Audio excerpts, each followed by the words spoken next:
शहर की धूल भरी गलियों में हर सुबह एक ठेला सजता था। ठेले पर ताजा आलू टिक्की की खुशबू उठती, लेकिन उन टिक्कियों की खुशबू से ज्यादा भारी था उस आदमी का दुख। उसका नाम था रघु। हे भगवान, आज तो कुछ ग्राहक आ ही जाए, वरना फिर घर में बवाल मच जाएगा। रघु की जिंदगी एक तवे पर चटकते तेल जैसी थी। शोर बहुत, लेकिन हासिल कम। दिन भर खड़ा होकर आलू टिक्की बेचता और शाम होते होते बस कुछ सिक्के उसकी जेब में खनकते। अरे भाई, तेरी टिक्की में ना यार उतनी भी खुशबू नहीं आती है जितनी जो है वो शर्मा जी के ठेले से आती है। साहब, एक बार चख तो लीजिए, फिर मेरी टिक्की भूल नहीं पाएंगे। हाँ, लेकिन अक्सर लोग सिर्फ देख कर आगे निकल जाते। वही पुराना दिन, वही सूनी उम्मीद। घर पर हालात और बिगड़े हुए थे। बूढ़ा बाप खाट पर पड़ा कराहता रहता। उसकी खांसी की आवाज जैसे दीवारों में गूंजती रहती। पत्नी सुनीता के चेहरे पर चिंता की झुर्रियां उम्र से पहले उतर आई थीं, और छोटा बेटा सोनू, जिसकी मासूम आंखों में पढ़ाई के सपने थे, रघु के लिए सबसे बड़ा बोझ और सबसे बड़ी चाहत दोनों था। रघु, कब तक ऐसे ही चलता रहेगा? न ढंग की कमाई, न चैन की जिंदगी। रोज रोज टिक्की से ही पेट भरना है क्या? सुनीता, कोशिश तो पूरी करता हूं, मगर गली के लोग बस हंसते हैं, खरीदते नहीं। तेरी कोशिशों से ज्यादा मुझे तेरी बेबसी दिखती है। सोनू की फीस का क्या होगा? सोनू को किताबों से नहीं, बल्कि बस्ता खाली होने के डर से नींद आती थी। और इन सब के बीच सबसे बड़ी आफत था रघु का छोटा भाई मुकेश। मुकेश बहुत कमीना था। बाहर से सीधा साधा, पर भीतर से खोखला। उसे नशे की लत ने ऐसा जकड़ा कि घर परिवार की इज्जत सब पर मिट्टी डाल दी।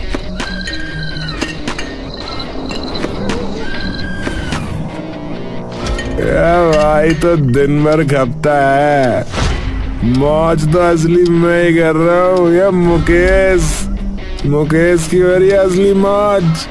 यही तो है असली जिंदगी। खाओ पियो, सुट्टा फूको और पड़े रहो। मुकेश, तुझे बार बार समझाया मैंने, मत चुरा मेरे आलू, ये मेरे घर का सहारा है। तेरे आलू का मैं करूँ तो करूँ क्या रे? तू बेच चाहे मैं बेचूं, फर्क क्या पड़ता है भाई? आखिर भाई हूं तेरा भाई। भाई है, इसीलिए तो बरसों से झेलता आया हूं,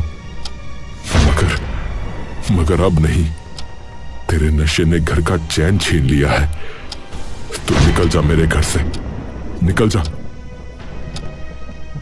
वो रात जैसे किसी तूफान की तरह थी। रघु का दिल पत्थर हुआ और उसने छोटे भाई को घर से धक्के मारकर बाहर निकाल दिया। मुकेश लड़खड़ाता हुआ अंधेरे में गुम हो गया और रघु के कानों में उसकी आवाज गूंजती रही। भाई, तुझे पछताना पड़ेगा। तेरे आलू भी रोएंगे और तेरा टिक्की वाला ठेला भी रोएगा। जा रहा हूं मैं, लेकिन बहुत जल्दी लौट के आऊंगा, बता रहा हूं। रघु की आंखों में आंसू थे। रघु का दिल हर रोज जैसे पत्थरों के बोझ से दबा रहता था। घर की जिम्मेदारी, बूढ़े बाप की खांसी, पत्नी के ताने और बेटे की पढ़ाई, सब कुछ उसके कंधों पर था। मगर इस बोझ के आगे भी जिंदगी उसे बार बार परखती थी। हे भगवान, क्या मेरी तकदीर में बस यही लिखा है? गरीबी, आंसू और ना खत्म होने वाला कर्ज। एक सुबह रघु आलू लेने पहुंचा सब्जी वाले गणेश के पास। जैसे ही दाम सुने तो उसकी आंखें फटी की फटी रह गईं।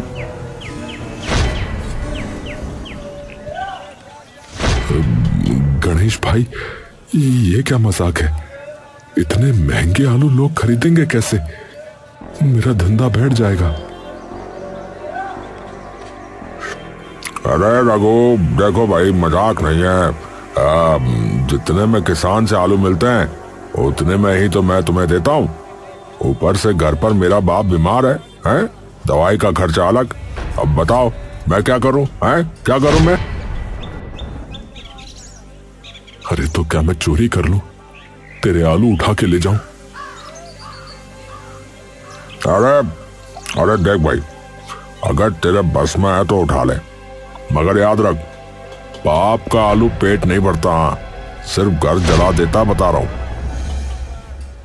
रघु के दिल में जैसे तूफान चल रहा था। मौका साफ था, अगर चाहे तो बोरी उठाकर भाग जाए, मगर उसी पल उसके मन की गहराई से आवाज आई, नहीं, चोरी से घर नहीं चलता। ईमानदारी ही सबसे बड़ी पूंजी है। यही मेरी आखिरी ताकत भी है। रघु ने कांपते हाथों से जेब टटोली, गिनती के नोट निकाले जिन पर जैसे उसका खून चिपका था। महंगे आलू खरीदे और ठेला सजाने चला गया। दिन बीते, तकलीफें वही रहीं। एक शाम रघु शहर के काम से लौट रहा था। रात ढल चुकी थी, गली अंधेरे में डूबी थी। तभी अचानक उसकी नजर पड़ी, 4 परछाइयां भारी संदूक उठाए दौड़ रही थीं। अरे ये लोग कौन है? और ये संदूक इतना भारी क्यों? रघु का दिल धक धक करने लगा। उसने चुपचाप उन चोरों का पीछा किया। जंगल में पहुंचते ही चोरों ने संदूक नीचे रखा और ढक्कन खोला। अंदर से नीली हरी रोशनी और धुआं निकला, जैसे आसमान का रहस्य खुल गया हो। अबे अब तो हम मालामाल हो जाएंगे बे। अबे ओए, सोने चांदी से बढ़कर है, दुनिया पे राज करेंगे, राज। अचानक झाड़ियों से एक भेड़िया निकला। उसकी डरावनी गुर्राहट गूंजी और चोरों की हिम्मत जवाब दे गई। वो संदूक वहीं छोड़कर भाग निकले। अबे ये क्या? अबे भेड़िया, अबे भाग भाई, ओ भाई, ओ भाग भाई, भाग। भेड़िया भी उनके पीछे दौड़ गया। हे भगवान, अब ये रहस्य सिर्फ मेरे सामने है। रघु कांपते हाथों से संदूक के पास पहुंचा। अंदर अजीब सी चमक थी, जैसे पूरी दुनिया का जादू उसमें बंद हो। क्या तुम जादुई हो? अगर हाँ तो मुझे एक आलू दे दो। उसके इतना कहते ही आलू निकल आया।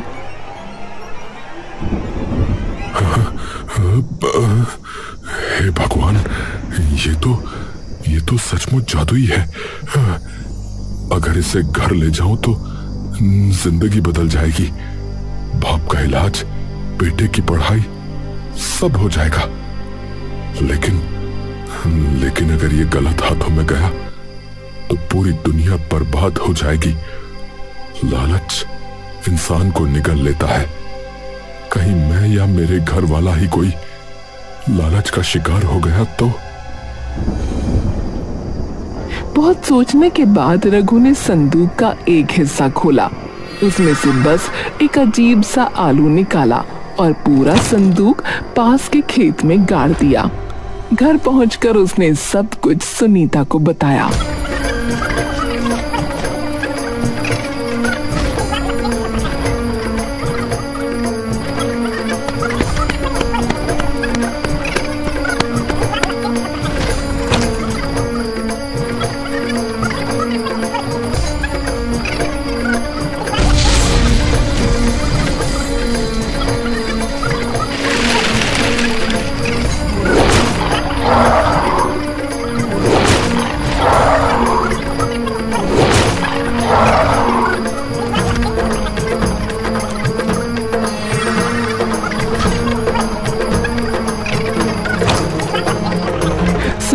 सुनते ही जैसे आग बबूला हो गई। तुम पागल हो गए हो क्या? अगर संदूक ले आते तो हमारी जिंदगी बदल जाती, बाप का इलाज, बेटे की पढ़ाई, सब हो जाता। सुनीता, लालच इंसान को खा जाता है। अगर मैंने वो संदूक उठा लिया तो उसका जादू हमें भी बर्बाद कर देगा। बेहतर है कि वो जमीन में ही दबा रहे। सुनीता की आंखों से आंसू बहे, मगर रघु की आंखों में अजीब सी चमक थी, ईमानदारी की चमक। अगले ही दिन गणेश आलू लेने किसान राम सिंह के खेत पहुंचा। जैसे ही दाम सुने तो चौंक पड़ा। अरे राम सिंह भाई, अरे ये क्या है? अरे इतने सस्ते आलू! कल तक तो दाम आसमान छू रहे थे भाई, फिर रातों रात क्या हो गया? अरे भाई समझ नहीं आया, रातों रात जो है फसल दोगुनी हो गई और खेत ऐसे लहलहा रहे हैं जैसे किसी ने जादू कर दिया हो भैया। गणेश बोरी भर भर कर सस्ते आलू शहर लाया और रघु के ठेले पर पहुंचा। अरे रघु, अरे देख भाई, तेरी प्रार्थना रंग लाई। ले, जितने आलू चाहिए ले जा भैया, दाम बहुत सस्ते हो रहे हैं। हाँ, सच कह रहे हो गणेश भाई? ये कैसे हो गया? अरे पता नहीं भाई, मगर अब तेरी टिक्की फिर से बिकेगी भैया। रघु के चेहरे पर पहली बार वो मुस्कान खिली थी जो बरसों से गायब थी। सस्ते आलू मिल गए थे और वो मान बैठा था कि ये उसकी ईमानदारी की जीत है। उसके दिल में एक अजीब सी तसल्ली थी, जैसे भगवान ने उसकी सुन ली हो। उसने जादुई संदूक से लाए उस एक आलू को अलग रखने की ठानी थी, पर गलती से वो भी बाकी आलूओं में मिल गया और फिर उसकी टिक्कियों में घुल गया।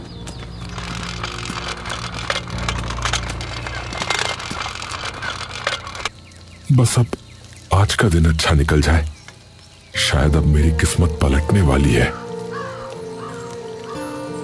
सड़क पर पहली ही लहर चली आलू टिक्की की महक। वो महक जैसे किसी जादुई मंत्र की तरह हवा में तैर रही थी। राह चलते लोग रुक रुक कर सूंघने लगे। बच्चे खींचकर अपनी माओं को ठेले तक ले आए। अरे भाई, अरे अरे आज तो तेरी टिक्की से गजब की खुशबू आ रही भाई, एक प्लेट लगा दे यार मिलने। लीजिए साहब, बिल्कुल लीजिए, गर्मा गर्म टिक्की। और जैसे ही पहली टिक्की ग्राहक के मुंह में गई, उसके चेहरे पर ऐसा सुकून फैला जैसे बरसों का दर्द मिट गया हो। उसके बाद भीड़ जुटती चली गई। भाई मेरे लिए भी एक प्लेट यार, बड़ी अच्छी खुशबू आ रही भाई। क्या हो गया, क्या डाला है? जल्दी बना दे यार, इंतजार नहीं हो रहा अब। और रघु, मेरे बच्चों को भी खिला, इतनी खुशबू तो कभी किसी ने नहीं सूंघी। रघु का ठेला मानो तीर्थ बन गया हो। भीड़ उमड़ने लगी। टिक्की इतनी तेजी से बिकने लगी कि रघु की हथेलियां तवे से तेज गर्म हो गईं। शाम ढली, पैसे गिनते गिनते उसकी आंखें नम हो गईं। पहली बार घर जाते हुए उसके कदम भारी नहीं, हल्के थे। सुनीता, सुनीता, देखो देखो, आज तो सारी टिक्कियां बिक गई। और ये देखो, पूरे 100 के नोट। हे भगवान, ये सच है? आज तो लगता है जैसे कोई सपना पूरा हो गया। हाँ, और सपना अब खत्म नहीं होगा। बचे हुए कुछ टिक्कियां रघु ने घर वालों को खिलाई। चलो, आज तो मैं भी चखती हूँ आपकी मेहनत का स्वाद। रघु, ये तो जैसे रसना पर अमृत उतर आया हो।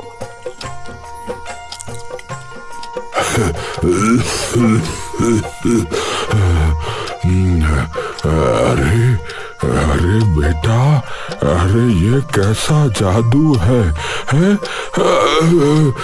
मैं पहले सांस नहीं ले पा रहा था, खांसी हो रही थी, लेकिन अब मेरी सांसें काफी हल्की हो गई है। मैं तो समझा था कि अब बिस्तर से कभी उठ ही नहीं पाऊंगा।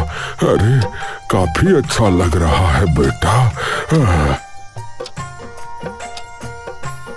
पापा, ये टिक्की तो सुपर पावर है, अब मैं रोज यही खाऊंगा।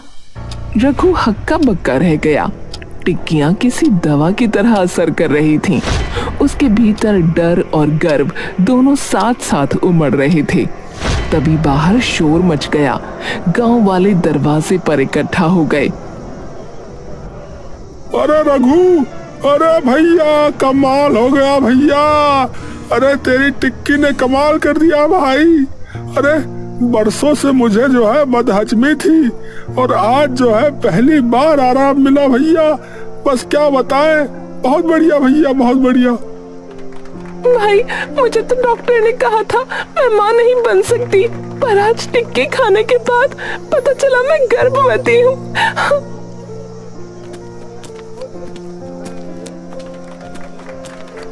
अरे रघु काका, अरे मेरे पैरों में जान लौट आई। देखिए, मैं भाग सकता हूँ, दौड़ सकता हूँ। गांव वाले मानो उसे अवतार मान बैठे। चारों ओर से आवाजें उठ रही थीं। रघु भाई की जय हो, जय हो, जय हो। रघु की टिक्की अमर रहे, अमर रहे, अमर रहे। रघु भाई की जय हो, रघु भाई की जय हो।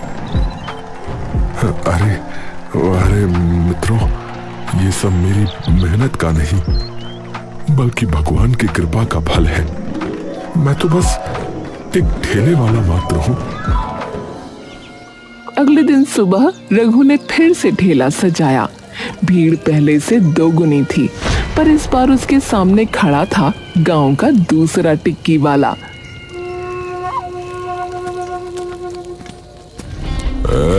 रघु, सच सच बता, किस बाबा से जादू करवा के लाया रे तू?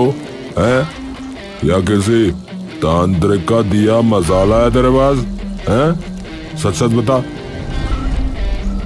अरे नहीं भाई, मैंने कुछ नहीं किया। तो फिर मुझे टिक्की खिला टिक्की अपनी। अगर कुछ नहीं किया तो मैं भी देख लूंगा। खिला।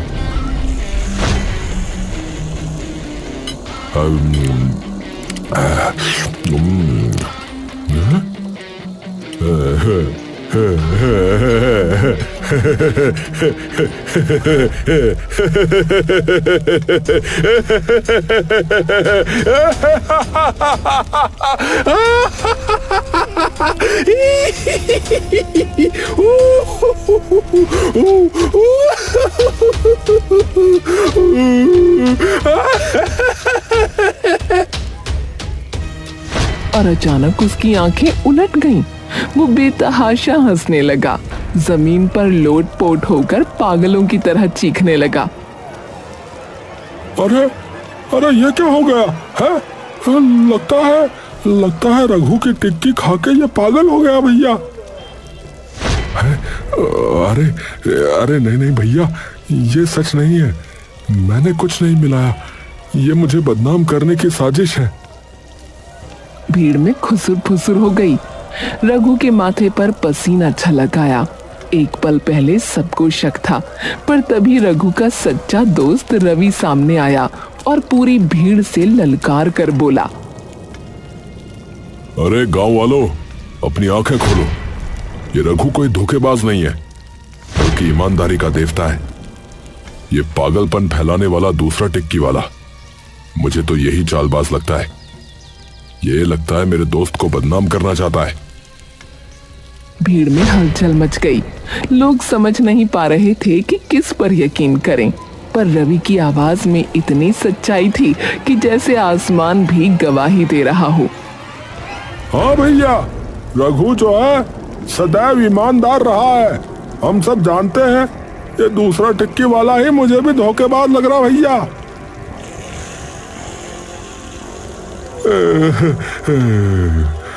लगता है यहाँ दाल नहीं गलने वाली।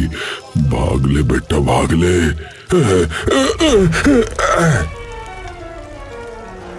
वो दूसरा टिक्की वाला घबराकर लड़खड़ाया और भाग खड़ा हुआ। भीड़ फिर से रघु की टिक्की पर टूट पड़ी। शाम ढली तो भीड़ छटी। रघु अपने दोस्त रवि के साथ बैठा। भाई, आज तूने सच में मेरी इज्जत बचा ली, मगर सच बताऊं, ये सब कुछ सामान्य नहीं है। मैंने तुझे जो नहीं बताया था वो आज बता रहा हूं। क्या क्या नहीं बताया था? अरे कई दिन पहले मैंने जंगल में चोरों के हाथ में एक जादुई संदूक देखा। बाद में फिर उसी में से मैंने एक आलू लिया और संदूक खेत में गाड़ दिया। वो आलू अब टिक्कियों में मिल गया, मगर समझ में नहीं आता कि बाकी आलू कैसे जादुई हो गए। दोनों की आंखें चौड़ी हो गईं। रवि ने माथा ठोंका और ठहाका लगाया। अरे यार, कहीं ऐसा तो नहीं कि जिस खेत में तूने संदूक गाड़ा था उसी खेत से आलू अब तेरे पास पहुंच रहे हैं? हे भगवान, अरे तू सच कह रहा है यार। शायद यही सच्चाई है, और अगर ऐसा है भी तो ये तो फिर हम सबके लिए वरदान है भाई। किसान के लिए, गणेश के लिए, मेरे लिए और जनता के लिए भी। अगले ही दिन सूरज चढ़ते ही खबर फैली कि राम सिंह खेत में रो रहा है। उसकी पूरी फसल उजड़ चुकी थी। अरे भैया, हे भगवान, क्या हो गया? अरे मेरी मेहनत लुट गई भैया, मेरी फसल कोई उजाड़ ले गया। अब आलू फिर महंगे हो जाएंगे। हम ये तो बड़ी आफत है भैया। रघु को खबर लगी तो उसका दिल कांप उठा। वो तुरंत खेत पर पहुंचा। वहां का दृश्य देखकर उसकी आंखें फटी रह गईं। पूरा खेत खोदा हुआ था, जैसे किसी ने कुछ तलाशने के लिए तहस नहस कर दिया हो। भाई, मैं तुम्हें एक सच्चाई बताना चाहता हूँ। देखो, दरअसल मैंने यहीं पर एक जादुई संदूक गाड़ा था। शायद किसी को इसका पता चल गया है और उसने उसको चोरी कर लिया है। हाँ, क्या कह रहे हो रघु भैया? ये किसने किया होगा? देखो, मुझे शक है शायद मेरे ही किसी अपने ने ये किया है। मैंने ये राज सिर्फ अपने दोस्त को ही बताया था। रघु और राम सिंह दौड़ते भागते रवि के पास पहुंचे। सच बताओ रवि, क्या तुमने संदूक को चुराया है क्या? रघु, तूने ऐसा सोचा? ये क्या पागलपन है रे? मैं तेरे भाई जैसा हूं, तू मुझ पर शक करेगा? अरे हमरा खेत उजड़ा है, सच सच बताओ, छुपाओ मत उसे।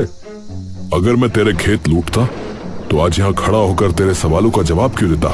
बोल, मैं गद्दार नहीं हूं रघु।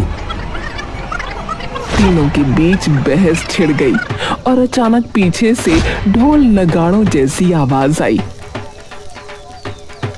अरे आओ आओ, अरे मेरी स्पेशल आलू टिक्की खाओ। अरे आओ भैया आओ। अरे काकी, ए चाचा, ए छोटू, अरे आओ भाई। अरे हर दर्द का इलाज, हर मरज का सफाया, जिसने भी खाया उसने लाभ ही लाभ पाया। भैया आओ। सबने मुड़कर देखा, सामने रघु का छोटा भाई मुकेश था।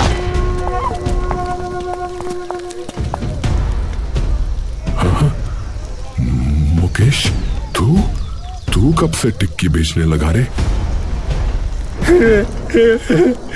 अरे जब से मुझे ये स्पेशल डिब्बा मिला है, स्पेशल है, अब मैं टिक्की का राजा हूँ, समझे? टिक्की राजा टिक्की, डिक्का चिक्की, डिक्का चिक्की। अरे तो तू ही है जिसने राम सिंह का खेत उजाड़ दिया और फिर वहां से संदूक भी चुरा लिया। सबकी मेहनत लूट ली तूने। अरे भैया पकड़ो इस कमीने को। हाँ ए भैया, अरे यही निकला हरामखोर कहीं का। हाँ अरे इस नशेड़ी ने क्या कर लिया भैया, पकड़ो इसे। मुकेश ने संदूक की ओर देखा और जोर से चीखा, मुझे पकड़ोगे, मुझे पकड़ोगे? अरे ओ जादुई संदूक, ओ चल भाई मुझे बचा लो। और अचानक संदूक से दर्जनों आलू आसमान में उछल पड़े। लोग इधर उधर भागने लगे, कुछ गिर पड़े, कुछ चीखने लगे। अरे अरे ये क्या हो रहा है? अरे अरे आलू से लग गया भैया सर में। अरे अरे आलू मेरे पेट में जा लगा भाई। अरे अरे मेरा बच्चा गिर गया।